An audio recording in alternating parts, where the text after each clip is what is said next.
This is Calm AF, a podcast for humans who are hard on themselves. A podcast for the overthinkers, people pleasers, perfectionists, and overachievers. I'm Kristen Finch, and I'm going to teach you how to quiet that incessant negative chatter in your head. Because you know what a person with a calm mind can do? Anything they want. Grab your coffee, gorgeous soul, because today's the day you get Calm AF.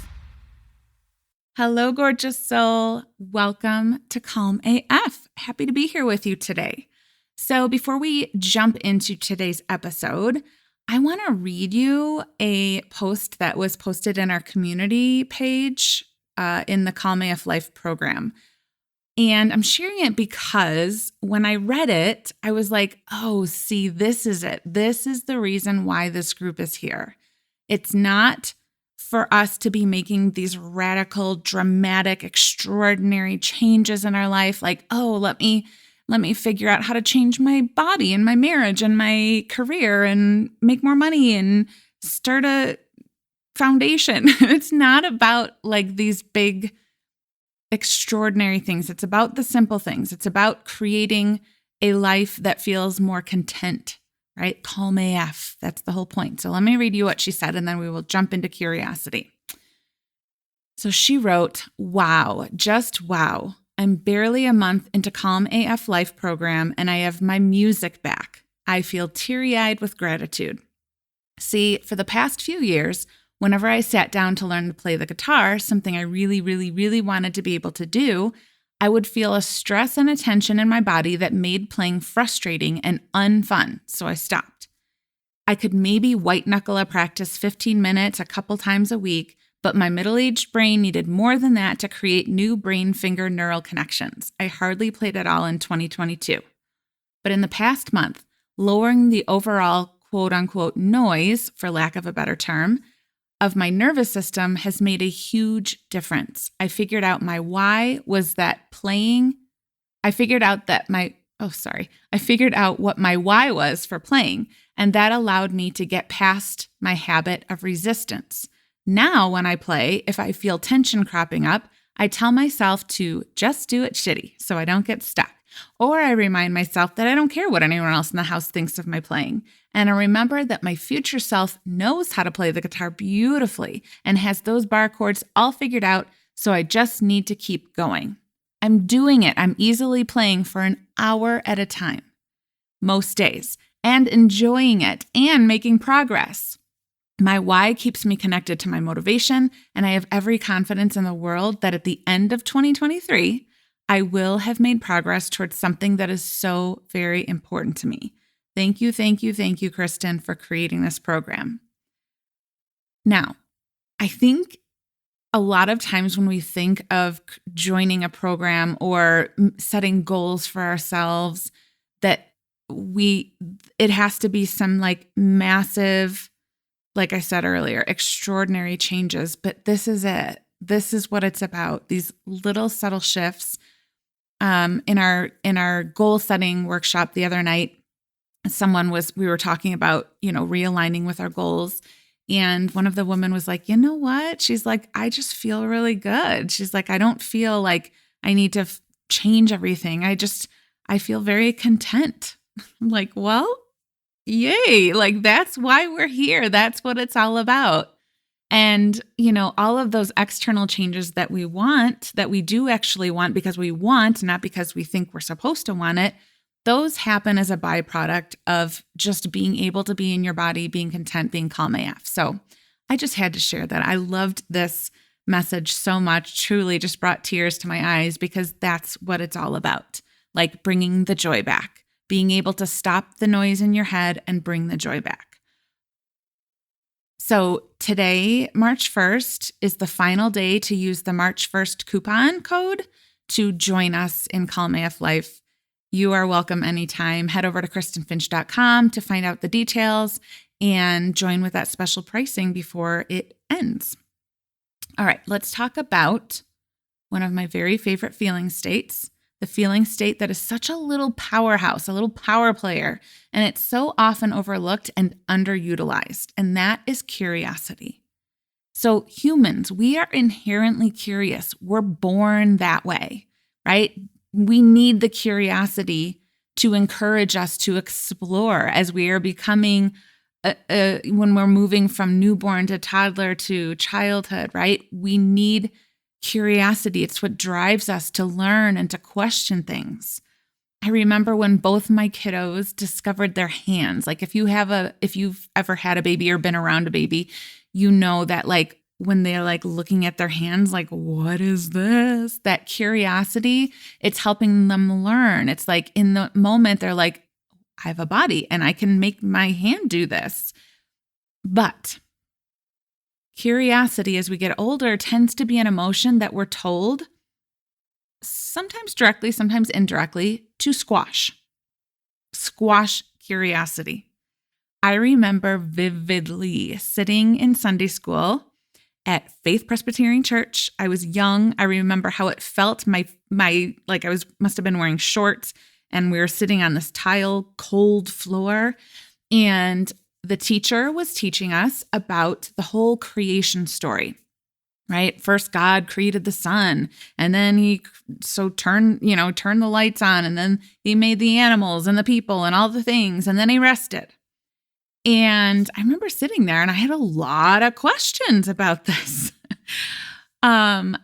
Obviously, but mostly the question that I had that I was so curious about was, where did God come from? Like, if God created all these things one day, who created God? That's why I raised my hand and asked that question. And I remember the teacher was like, well, God just was. God just has always been there.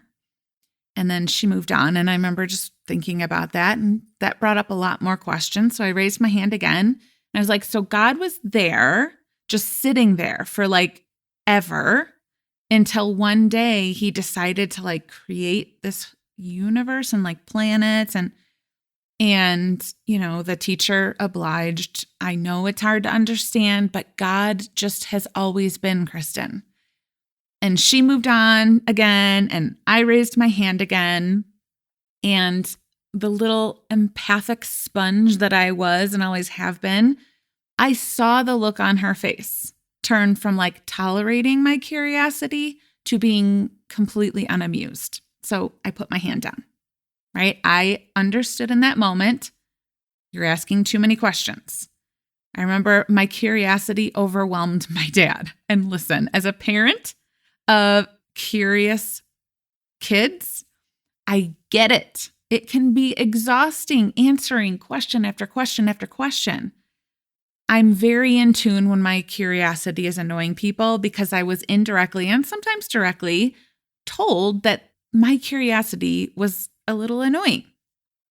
And the reason why, right? The reason why that curiosity starts being squashed is because what we're actually taught is that obedience is the preferred way of being, right? Curiosity is cute when you're little, but really don't question, right? Don't keep, you can ask a question, but don't keep questioning. The goal here is to create little obedient people. Right? Just accept the answer, Kristen. God always was. Stop asking questions, Kristen. I don't know how to explain this differently. You can ask a couple questions if you're curious, but too much is too much. At the end of the day, here is the truth. Curiosity is a threat to obedience. Obedience is a virtue. It's highly rewarded. How many of us are taught all the rules of how to be good? How to be a good girl, a good mom, a good wife, a good man, a good boy, a good kid. You're taught what you're supposed to do according to whatever group is in charge of your rules. That's just the way it is because those are the rules. This is what we hear over and over, and that squashes our curiosity, right? Because curiosity leads to questioning the rules. And listen, in order to maintain this status quo, right? Curiosity is just not a welcome trait. So we start acting on our curiosity less and less. Curiosity starts gathering dust. We just start accepting, this is who I'm supposed to be, I guess. That's how I'm supposed to look. Okay. I guess that's the right way to be. That's the good way to be. right? How many of us have gone through and followed the obedient steps, right? Go to school, be good, go to college, be good, get married, buy a house, have some babies, find a good steady job with a retirement plan, right? Wear these kind of clothes, make sure your body looks like this. Here are all the rules for being whatever you are. And we learn not to question what we want. We learn to figure out how to be who we're expected to be. Until all of a sudden, we look around and realize that this life looks a lot like the life that I was supposed to have. I've got all the pieces. I did it. Shouldn't I be happy? Right? Like, shouldn't I just be like overjoyed? I did it. I followed the rules and I created the life I'm supposed to have. Why am I not just fulfilled? Like, it's fine, it's okay, but why is it not fulfilling? Why does it not feel like me?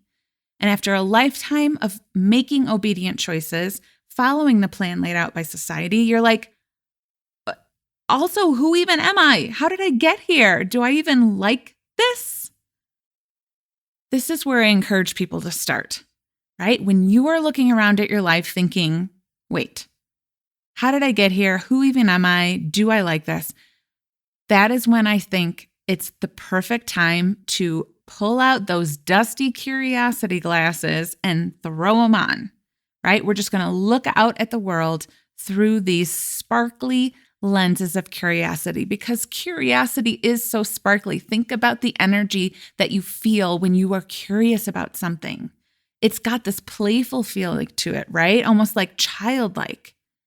You've got to actively and mindfully choose curiosity, though. Because what's likely going to happen when you one day realize that you don't even really know who you are is that your lizard brain is going to freak the fuck out. It's going to sound all the emergency alarms, sirens blaring. Oh my God, how do you not know the answer? You have to figure this out right now, right this minute. Don't let one more minute pass by until you find the exact right answer. What do you like? Who are you? And of course, right, when that is being thrown at you, you shut down. Because that's what we do.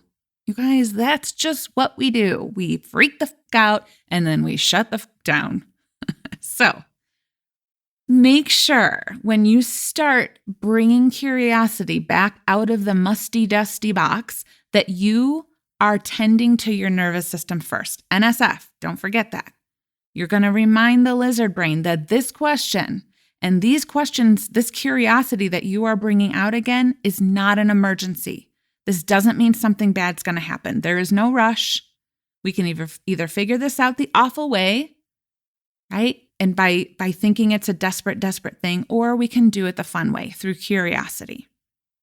Curiosity, because it's light and playful and sparkly, it's the reminder that this isn't an emergency. These are just fun questions.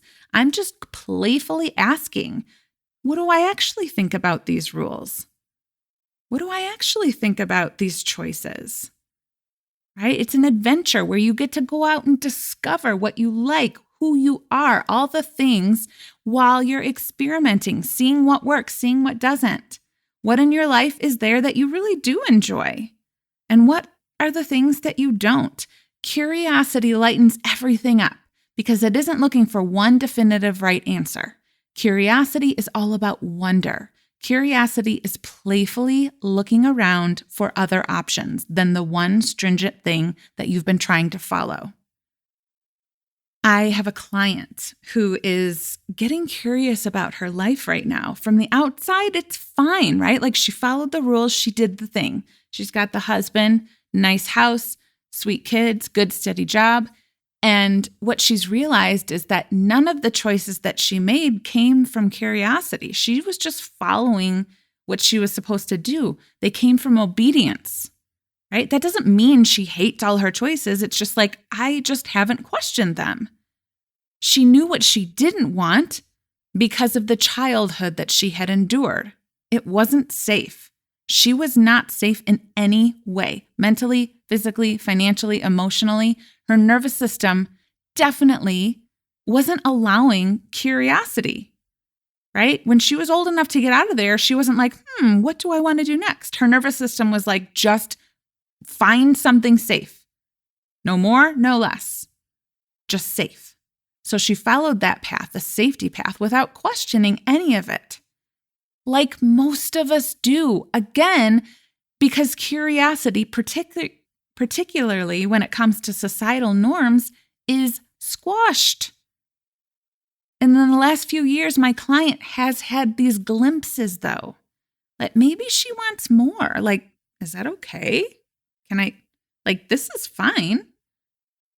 But is this what I want? Like, not just this picture of what it's supposed to look like, but wait, could I have a job I enjoy? A partner I enjoy? A life I enjoy? She just started getting curious about whether or not it's even okay to believe that. She doesn't believe it yet, that she deserves it, but she's getting curious. And, she's not going to the deep, dark places. She's starting to ask questions about the little things. Why? Why do I have this? She was telling me one morning about her deep dive into curiosity around her deodorant. She was putting on her deodorant and she was questioning it. Like, do I even like this kind of deodorant? And she was pretty neutral about it. She was like, yeah, it's fine, but is there maybe a deodorant that I would like better? And she realized she hadn't ever had one single thought about it. Now, this is obviously a very simple example because, does it really matter, the deodorant? I don't know. Maybe, maybe not. But she was curious about it. And when she started asking herself, well, why did I buy it if I don't love it? Like, what was the reason? Why did I look at all of the deodorants and pick this one? And she just realized that she had learned someone else used it. Probably someone she thought was kind of higher up on the worthy ladder than her. And so she bought it. And she just has always used it. No questions asked. This is where I encourage people to start. When you are looking around at your life thinking, how did I get here? Who even am I? Do I even like this? Curiosity is going to help you reconnect with who you really are, what you really like, what you don't like, what you want and what you don't want. You gotta put those curiosity glasses on, put those sparkly lenses on, and look around at all the things and just ask questions. Ask questions about the things you see around you in your space. Do I like this? Would I buy it again? Why did I even buy it in the first place? Ask questions about the rules you've been obediently believing. Where did I learn this rule? From who? Why was I taught this rule? Is this rule expanding me into the version of me that I know that I am? Or is it limiting me? Is it keeping me obedient? Do I like this rule? Do I have to follow this rule? Or am I just afraid of not following the rule? Ask questions about the stories you've been told. Are there holes in this story? Right? When I was raising my hand about Bible school, I was like, hold up. I just need some answers here. Think about the stories you've been told. Does the story serve you? Does it feel true? Does it feel good for you? Does it resonate with you? Does it feel intuitively right? Get curious about the people around you. Why are they the way they are? Especially the people closest to you. I promise you, this question, getting curious about the people that you are in relationships with, will help you get clear so much faster than trying to solve the problem or trying to just, gloss over it. Just get curious. Ask a lot of questions. And once you start getting answers to all these questions you start asking, keep in mind, this is just information to have. This doesn't mean if you are you don't have to panic, right? You don't have to sell your house and all your belongings. There's no need to get upset about the past. It's just now that you know, now that you have the idea in your head that you can actually ask yourself questions, tap into curiosity in order to really kind of figure out who you are, you can just do that. You can just make more empowered and discerning decisions moving forward. You can just get to know things from a different place than you have before. All right, gorgeous souls. That's curiosity. Love it. I love it. So tomorrow is our deep dive call in Calm AF Life, where we're going to be diving even further into this topic of curiosity. Come on, get fitted for your curiosity glasses. This month in Calm AF, we have lots of opportunities to connect and to get coached. Our focus is the energy component, the bubble of the Calm AF system. We're going to be specifically talking about your home, our challenge. We have a challenge that we're always running in the group. And starting March 1st, which is today, the day this podcast airs, we're doing our decluttering challenge, but the Calm AF decluttering challenge, not the old decluttering challenges that you may have tried before. We would love for you to join us in the group. You can go to KristenFinch.com. You can go to the show notes and get the details. And, if you have questions, please reach out. We'd be happy to answer those for you. All right, gorgeous soul. Love you so much. Get those curiosity glasses, dust them off, throw them on, and go out there and ask some questions. Love you so much. I'll see you next time. If you love this podcast, you will love Calm AF Life. It's a self-paced, lifetime access DIY course that teaches you all the concepts that I talk about here, from nervous system regulation to manifesting with ease. And since we know that true change doesn't happen just because you know what to do, you also get an all-access pass to coaching calls and accountability so you don't stay stuck and you don't give up. The best investment you could ever make is in yourself. Calm AF Life is here for you now. Life's not waiting. Let's get you aligned with your Calm AF self, gorgeous soul. I cannot wait to meet you. Go to KristenFinch.com and join me today.